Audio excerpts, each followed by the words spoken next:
So let's move on to the news that Kyle definitely wants to get to. Sean Payton signs a contract with the Denver Broncos to become the next head coach and hopefully fix Russell Wilson, maybe actually give him a cookbook to learn how to cook. Maybe use his weapons, his offense to actually get it going. Kyle put up a reaction video on the Star Six Media YouTube, so go check that out. He can't contain himself. And that's what I loved about the video is like he's walking outdoors, walking inside, turns around, just pacing like he was that excited, and I loved it. Kyle, I'm going to turn it over to you for this exciting signing. What were your initial thoughts outside of like the video that you posted? Okay. So first off, initially I couldn't believe it. Yeah. I thought they did a really good job. I don't know if this was like these coaching searches are so weird because you have like all these games that are played. It's almost like a relationship in middle school where you're like, oh, I'm gonna like, flirt with this person, but I know she's watching because I really want her. And like all these like things. And it was like weird. Like if you're a fan just watching, you're like, okay, so now Sean Payton is he's really impressed with the ownership group and everything seemed really good. And then boom, silence for a week. And you're like, okay, things must not be going that great. They haven't even scheduled a second interview. Then all of a sudden we're in Ann Arbor talking to Jim Harbaugh. And I'm like, hey, Jim Harbaugh, that's a good thing. I was like, okay, that's a good thing again. So I was like, maybe we'll get Jim Harbaugh because they realize, oh shit, we have to land Jim Harbaugh. And at that point, I was like, Sean Payton's definitely out. I was like, there's no way like they're doing that for Sean Payton. And then you turn the herd on with Colin Cowherd, and he's like talking about how Russell Wilson is the thing that he's going to make him not want to be a head coach for the Denver Broncos. So I was like, oh my gosh, that Russell Wilson is killing this for us. And then he was talking about they don't have any cap room and flexibility. And it all just felt like it was over. It was like, man, we got really close, but the owners didn't, present a contract in the meeting, and Sean Payton's moving on. And I didn't think he was going to take a different job. I thought he was going to go back to Fox. I was like, yeah, he's going to go back to Fox. And Sean Payton?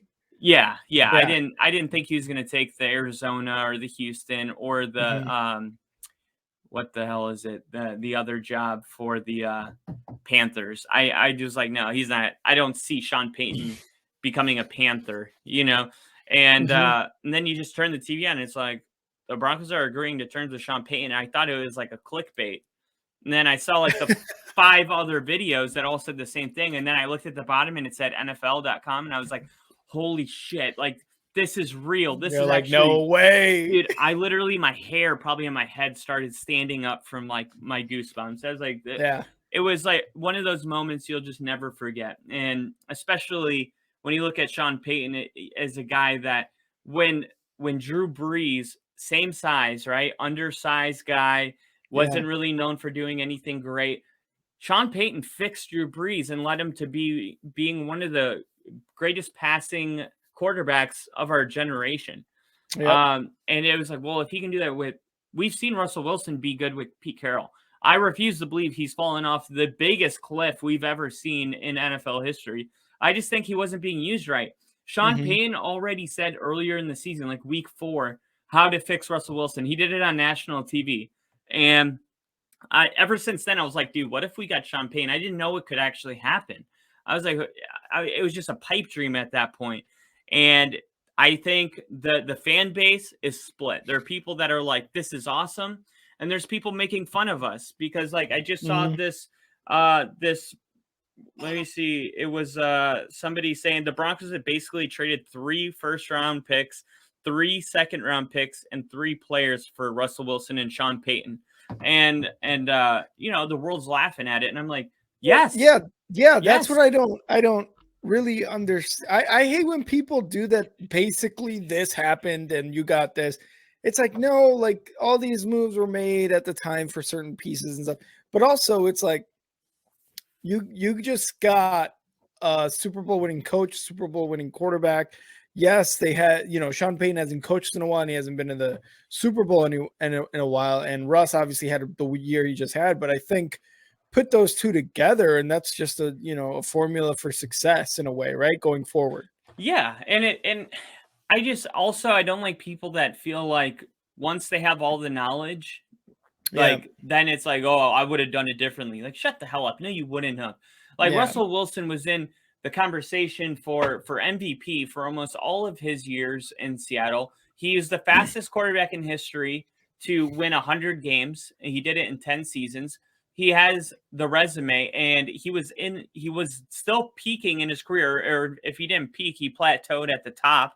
And the Broncos made a blockbuster trade for him, and nobody thought, oh, Russell Wilson's washed up. So, just because he had a bad year because Nathaniel Hackett couldn't hack it and he was way in over his head doesn't mean that it was a bad trade. Like, I feel like we don't even know who Russell Wilson is at this point, but I'm pretty sure he is not the quarterback we saw last year. I'm not saying he's the great or even a top 10 in the league, but I do think he could get somewhere around top 15. And with Sean Payton, maybe scratch top 10. I do think he could be the comeback player of the year next year. And I wrote right here, Sean Payton was the Saints coach from 2008 to 2021. I only did it to 2020 because that's when he had Drew Brees, and that's kind of the comparison here with Russell Wilson.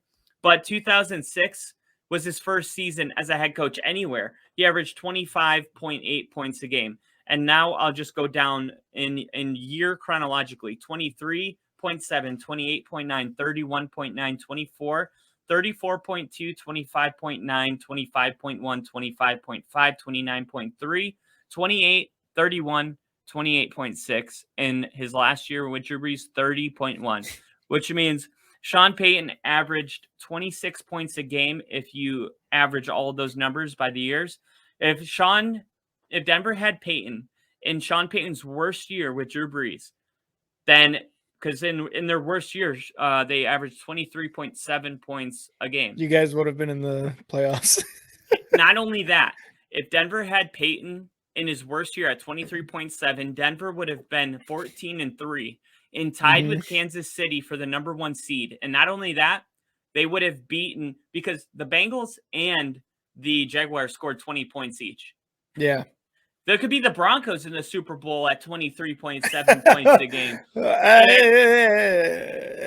Just going on. I mean, just going on points. Sure, we're saying, but a lot of things.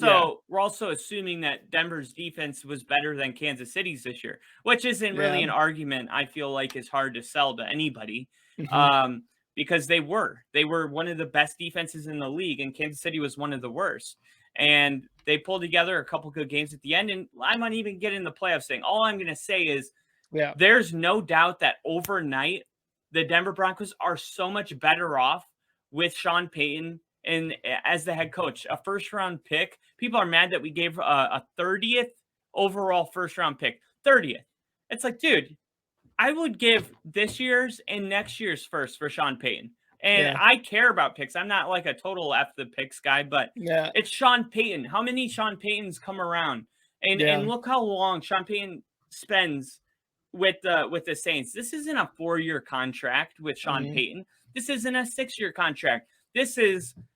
We don't know. But what we do know is Sean Payton could be the Denver Broncos coach until he decides he doesn't want to coach anymore. He could be 65 years old for all we know, 70 years old. I mean, this is imagine he's the coach for 15 years and you're looking back and you're salty because you gave a first round pickup in 2023. Like, that is ridiculous. It could be in 2050 and you could have this coach still. This is not a big deal. And I think the Denver Broncos now, it's 2 seasons in a row that there's going to be Rocky Mountain high expectations for the Denver Broncos. And last year we kind of learned our lesson. So I think we're all managing it pretty well. But there's no doubt that this is something that should be celebrated. This is something that Denver should be excited about. And Sean Payton definitely. And the last thing I'll say is there were fans that were like, what is a coach going to do if we don't have an O-line? We don't have any money. We can't do this. We can't do that. And I'm like, listen, that's why Sean Payton is here. Graham Glasgow, they would save $16 million if they cut him. Ronald Darby on defense. They could save $9 million if they cut him. They're going to start moving players. That's what Sean Payton does. Like, you look at the situation it is now, and he's like, okay, how can we do this? And you have the owners to use the cash guarantees to manipulate signing bonuses and contracts, the deep pockets of the Waltons. We've talked about that. That's Green Bay doesn't have that. So I think there's going to be a lot of movements, and Sean Payton's going to be one of the guys that's kind of driving that as far as personnel and who's going to be on the field and who's going to be playing. And if Russell Wilson, like usually we said, it's if the quarterback stays, the coaches go. If Kyler Murray and Cliff Kingsbury are going to have a issue, guess who gets fired? The guy that's in Thailand right now, right? Yeah. So this is different, though. If Russell Wilson doesn't work out, Sean Payton's staying. Russell Wilson will be the one leaving. And that's what I love about that. Yeah, and I don't deny that part. Is I think both, obviously you paid $240 million to Russ. He's staying for the contract. Unless the Waltons just want to fucking be like, yeah, we'll pay his contract, you take him, something like that, right? Sean Payton got paid a lot of money for this job. Well, let's just be real, right? This guy's getting paid like $25 million a year to coach the Broncos, because it is a tough sell to be like, hey, come to Denver where you get to compete against Mahomes. It's like, what? No, fuck that, right? Like, it's difficult. It's a tough task for any coach, whether it's Sean Payton or whether it's just some first-year head coach like Hackett, right? Yeah. What I will say is, all the people, like you said, all the people saying there's a bad pick. Oh, basically, they got Russ Wilson and Sean Payton for blah, blah, blah, blah, blah. Who gives a shit? You just got two big names in the NFL for the past at least 15 years, big names in the NFL. Russ Wilson, sure. Did he struggle last year? Sure. Could we, there's plenty of things to blame.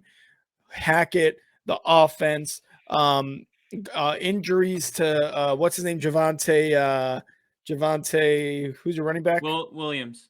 Javonte Williams. Like, all that stuff, all these little things build up to that, right? The play calling, all that stuff. I think it'll work out. Maybe it won't be. I don't think it's going to be like bam, light switch. The Broncos are all of a sudden competing for the AFC Championship game.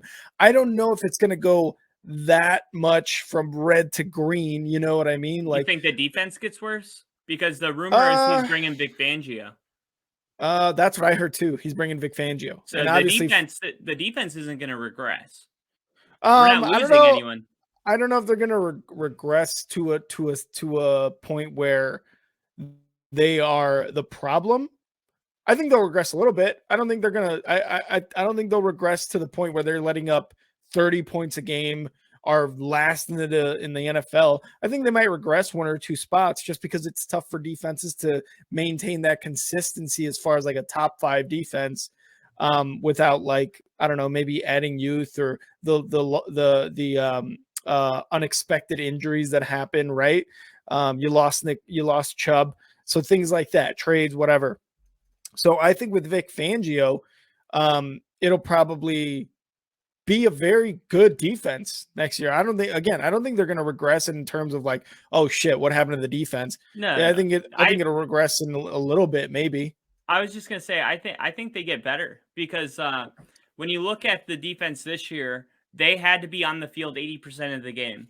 So if Sean Payton improves the offense, that means that the defense is going to have more breaks. They're not going to be on the field. Like, the fact that I think they're the best defense in the NFL because all those other top defenses had Josh Allen in the Bills offense, or they had Joe Burrow in the Bengals offense. The Broncos had the worst offense in the league and somehow were top 3 in defense in almost every major statistic. So the fact that they're not going to be on the field the whole game, it's like if I give you 10 opportunities and you nail on 4 of them, that means, okay, you're hitting 40% of your drives on touchdowns. Now, if you only have 5 opportunities in a game and you're nailing at 40%, what are you going to get? Like 1.5? Yeah, it's just like, I'm looking at it like the defense was extremely outplayed this year. And the fact that they were able to do that makes me wonder what they're capable of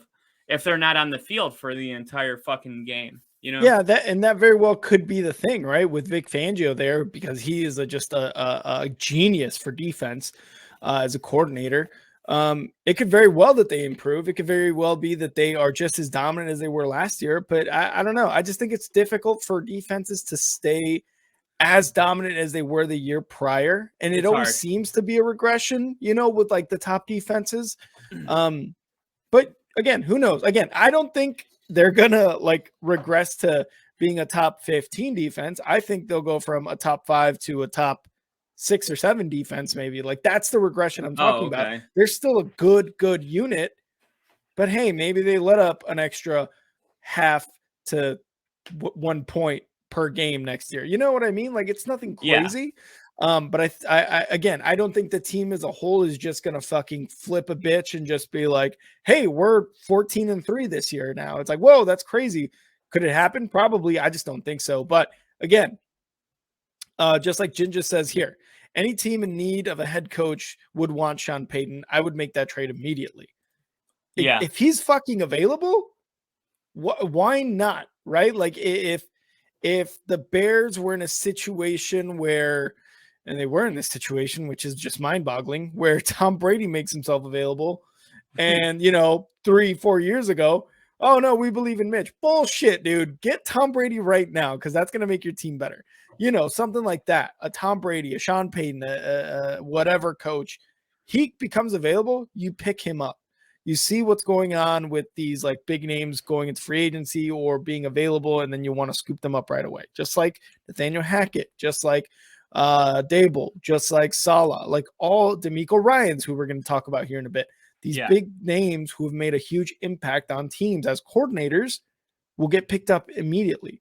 So again, the Sean Payton pickup, that's it makes sense. And the Waltons, the richest people on the fucking earth, are like, hey, we'll give you this chump change of $25 million a year. You'll take it? And he's like, yeah, I'll take it. Absolutely. And I'll be living in Denver. Let's fucking go. Yeah. And I think the only reason I have kind of a contrasting opinion a little bit is because I have realistic expectations, like you're saying, about Sean Payton's ability to flip the offense, right? He may not be able to flip it, but they were the worst offense last year. And Sean Payton never had years like that in any scenario. He made Jameis Winston good. Like what? Yeah. So just, and I don't think that's the thing, man. That's what made this year the most frustrating Broncos year of my life, is because all we had to do was score 16 points, more than 16, right? Yeah. Every week we came on this podcast, week 1, week 2, week 3, week 4. And I'm like, dude, we just need 20. And remember, I was like, if the Broncos had scored 22 points a game, they would be like 12-1 by week 13. So the only reason I'm so high is because I do think Sean Payton, he doesn't take the offense from here to here, but he takes them from here to here. And fortunately for the Broncos and where they're at right now as a franchise, that's all that is needed to start winning a lot of football games. And we'll see if he can get it done, but I have no reason to believe Sean Payton can't get us over 17 points a game. And the defense is keeping key pieces. Randy Gregory will be back. Patrick Surtain's improving. Justin Simmons isn't going anywhere. There's a lot of good pieces here. And even if Vic Fangio doesn't come, our defensive coordinator is literally taking head coaching interviews around the league because of what he was able to do with that. It's the same Vic Fangio tree. If Vic Fangio comes, it doesn't really matter. I feel like the defense is going to be what they are with or without him, because if they get Vic Fangio, it's like, yeah, it's kind of cool, but at the same time, it's like, it's just icing on the cake at this point. You know what I'm saying? Yeah. Well, so the only reason I think and look, I just said Russ Wilson's huge name, big name in the NFL the past 15 years. He's still the quarterback, and he still had the shit year that he just had, right? Like that's going to be the biggest hurdle, I think, for Sean Payton. That any injuries, any transactions, trades, pickups that they do in the offseason. There's already word that the Bears might want to pick up Jerry Jeudy. You know what I mean? Like things like that. things like that, right? Where it's like, do we get rid of this person? Does this person fit more the offensive scheme that Sean Payton wants with Russ Wilson? I again, like, all these things have to come into play, and even though they haven't happened yet, that's why I'm not quick to be like, you know what I mean? Will he make it a 21, 22 points a game offense? I mean, it's Sean Payton. His worst year with, like you said, with Drew Brees was 23. He just has the hurdle of how good or how bad will Russ Wilson be this season if the same weapons come back, and even if the same weapons come back, are there additions? Are there subtractions? Javonte Williams is coming back, right? Like, in the beginning of the year. It's just so many things that are dynamic in the situation that I'm not necessarily ready to be like, yep, they're going to be a top 10, 15 offense next year, but that very well could be the thing. I just think it is going to still be kind of a growing year for the Broncos. Yeah, and I think it's important when everybody manages expectations. You made the comment about Jerry Jeudy possibly being a Bear, and I'm noticing since we started our podcast, the Bears and Broncos are intertwining a lot. Vic Fangio was the Broncos head coach. Jerry Jeudy might go there. There was a year that all the NFL players went on strike in 1987. And they called your team the Chicago Spares because it was all spare player. Sean Payton was your coach, was your quarterback. For the Bears. Yep. He was so bad at quarterback. His I actually wrote his statistics down just because I thought it was really funny. And I got 5 fun facts about Sean Payton that I think you'll actually enjoy. So Sean Payton he had a 34% completion rate. He threw for 79 yards. He had 1 interception, and he had, I think, 5 sacks for a loss of like 58 yards. He had a long pass of 20 yards the whole 3 starts he had. And guess the first pick he threw to, guess who caught it? The first and only pick. Or what team it was. Was it the Broncos? It was the Saints. It was the Saints. No way. Wow. So, those that can do, teach. and those that can't teach Jim. Teach Jim. Yeah. I loved it. So here's the fun facts. Sean Payton. He spent the 1996 season as a quarterbacks coach at Illinois before entering the NFL. So he's got roots in Illinois. Payton also earned a bachelor's degree in communications at Eastern Illinois University. And as a quarterback, he had 10,665 passing yards, then the 3rd highest in total NCAA Division I AA history. So decent in college, right? Sean Payton's always been known for his offensive prowess, having scored more points and gained more yards than any other team in a coach's first 100 games in NFL history. Now, here's what's interesting about Sean Payton, though. If you look at the Hall of Fame, ProFootballHallOfFame.com, they got the NFL All-Decades team from 2000 to 2010 and 2010 to 2020. And there's not one Saint on the entire list. So you got quarterbacks, of course, Tom Brady, Peyton Manning, running backs, LT, Edgerrin James, Jamal Lewis, Sean Alexander, Randy Moss, Marvin Harrison, Terrell Owens, Torrey Holt, Tony Gonzalez, Antonio Gates, Walter Jones. Then you got your offensive linemen. But what I thought was interesting is Sean Payton, that stat I just said, most points than any other coach in their first 100 games. He didn't really have like any all-stars. He made Drew Brees an all-star. He made people that were around Drew Brees better. There was no Torrey Holt, Marvin Harrison. You could say, he had Michael Thomas, but there was really nothing. Like what Sean Payton does is like a true coach. Like and I didn't even realize this about him, but I look at the NFL decades team, and even from 2000 to 2010, Tom Brady, Peyton Manning again were on it, and you just don't see any Saints. So don't you find that a little interesting that Sean Payton seemed to do so much with nothing that is like, LaDainian Top, like there's nothing like that about the Saints that you can remember, really. Yeah, I actually can believe that. One, because of the 2 names at quarterback, Peyton Manning and Tom Brady. both of them who won a total, I believe, of 3 Super Bowls in the 2000s, had a great duel at like passing touchdowns one year, right? Like one was, I think Payton ended up winning. Yeah, the it's like most 48 and 49. Yeah, something like that. And Payton ended up having the most in history or something like that in a season, whatever it may be. 55 with Denver. 55, yes. And then you go into the next decade, and it's Peyton Manning and Tom Brady again, who win a total of what, like 4 or 5 Super Bowls combined, something like that, because he won one with Denver in 2015. Yeah. So you know what I mean? Like, I can see why Drew Brees wasn't in there. He was a good quarterback. But who did Drew Brees have at receiver? See, that's what's interesting. Is like there's not like a Marvin Harrison, Reggie Wayne. Even with Tom Brady, you're like Wes Welker, Julian Edelman, Randy Moss. Yeah. Like you can think of some guys, and I didn't Google it. I know that there's like Marquise Colston. He had Jimmy Graham at the time, but there Jimmy Graham again.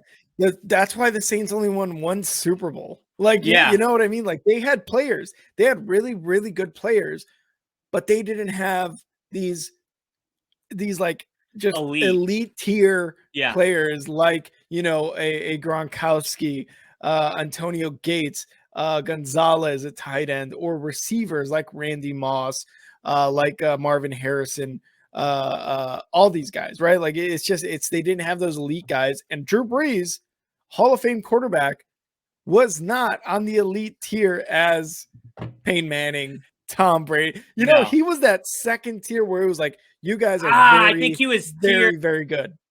I'm gonna go. Drew Brees was on tier 1.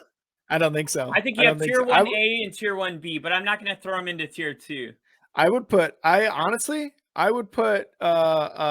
Joe Flacco. You're gonna put Drew Brees with Joe Flacco's not second tier. Joe Flacco's like third tier quarterback. Yeah, what's another tier 2? Give me an example. Another tier 2 would be Phillip Rivers. Another tier 2 would be Phillip Rivers. Another tier 2 would be Kurt Warner. Is Brett Favre tier 2? Brett Favre's tier 1 in the 2000s. But he's only got 1 ring like Brees.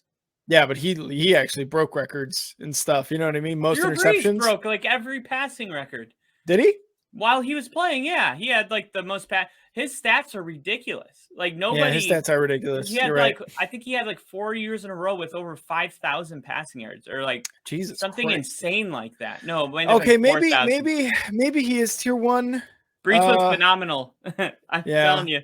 Well, Roethlisberger, I'd put tier 1 too. Ooh, see, Roethlisberger. If you got tier 1 Roethlisberger, you got to have Drew, because Drew Brees was no doubt better than Roethlisberger.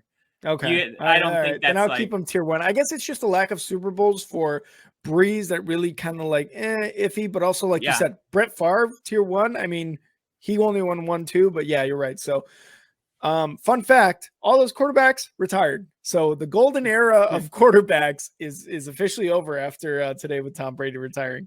So that's my overreaction to leave this on, is that Sean Payton has never coached a team as good as the Broncos.